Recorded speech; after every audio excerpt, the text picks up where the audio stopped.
लुत्फी। देखो और सीखो।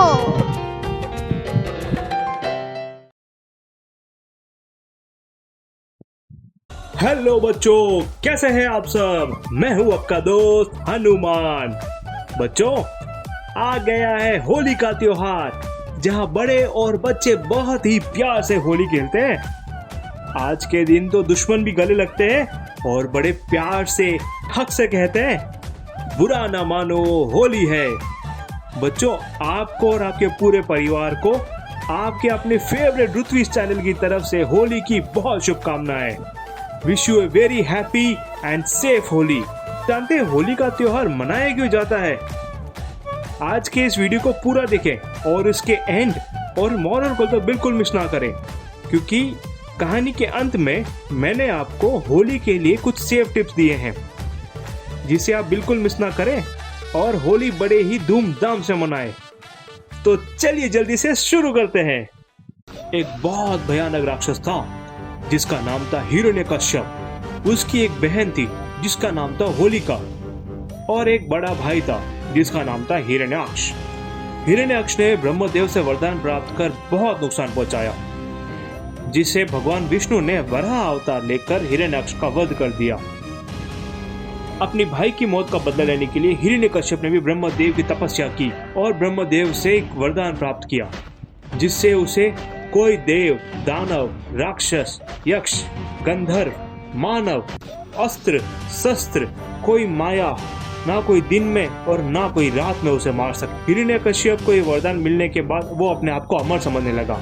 वहीं दूसरी ओर उसकी बहन ने ब्रह्मदेव से यह वरदान प्राप्त किया कि अग्नि उसे कोई नुकसान नहीं पहुंचा सकती, लेकिन ब्रह्मदेव की बात को पूरा ना सुन पाई। ब्रह्मदेव ने वरदान देते समय कहा था कि अग्नि तुम्हें कोई नुकसान तो नहीं पहुंचाएगी, लेकिन अगर तुमने अग्नि का प्रयोग अधर्म या किसी जीव को नुकसान पहुंचाने के लिए किया तो वही अग्नि तुम्हें जला देगी। होलिका ने ब्रह्मदेव के वरदान को अधूरा ही सुना। कुछ समय बाद हिरण्यकश्यप के घर एक पुत्र ने जन्म लिया।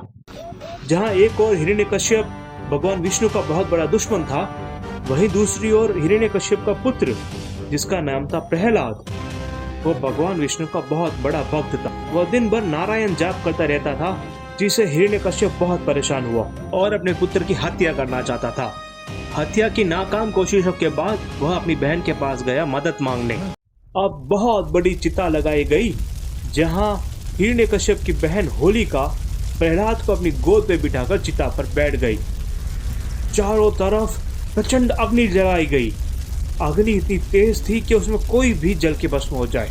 ब्रह्मदेव के वरदान के अनुसार यह अग्नि अधर्म के कार्य के लिए लगाई गई, जिसके कारण इस अग्नि ने होलिका को जला दिया और होलिका उसी अग्नि में जलकर भस्म हो गई। लेकिन उस अग्नि ने प्रहलाद को कोई नुकसान नहीं पहुंचाया और प्रहलाद उस अग्नि से बाहर आ गया। तो बच्चों, उसी दिन से होलिका दहन का त्योहार बड़ी ही धूमधाम से मनाया जाता है।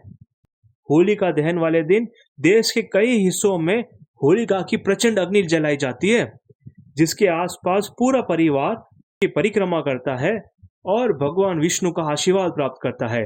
देश के कई हिस्सों में तो होली के लोकगीत भी बहुत फेमस है बच्चों, जहां रात भर होली के गीत गाते हैं और बहुत मस्ती करते हैं बच्चों।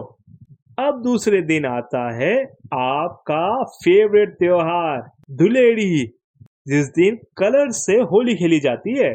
बच्चों, होली खेलते समय कुछ बातों का जरूर ध्यान रखें। खेलने जाने से पहले अपने शरीर पर नारियल तेल जरूर लगा लें, जिससे आपके शरीर पर कलर नहीं चिपकेगा, स्किन इन्फेक्शन से दूर रहेंगे।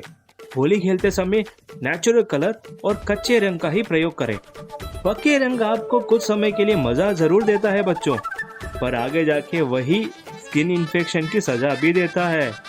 बच्चों, याद रहे, जब आप किसी पे रंग लगा रहे हो या कोई आप पर रंग लगाए तो आप अपनी आंखें और अपने मुंह को कस के बंद कर लें, जिससे रंग आपकी आंखों और मुंह के अंदर नहीं जाएगा, वरना आपके सफेद दांत कुछ ऐसे दिखेंगे। बच्चों, होली खुशियों का त्योहार है, जिसमें खुशियां मनाई और बांटी जाती है। अगर आपको कोई रंग लगाने से मना कर रहा है तो उसके साथ में किसी तरह की कोई जबरदस्ती ना करें। ना का मतलब सिर्फ ना होता है बच्चों। कुछ ऐसे मनचले भी होते हैं जो अकारण ही जानवरों पर रंग लगा देते हैं।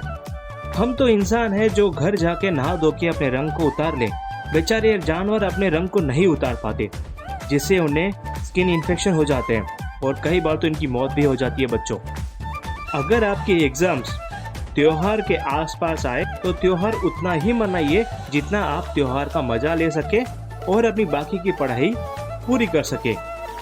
त्योहार के नाम पर पढ़ाई के साथ में कॉम्प्रोमाइज कभी नहीं करना चाहिए बच्चों, ये बहुत गलत बात है। आजकल सोशल मीडिया में कुछ बुद्धिजीवी आके त्योहार के नाम पर बड़ी बड़ी डींगे मारते हैं, जिससे आजकल की जनरेशन त्योहार मनाने से वंचित रह जाती है।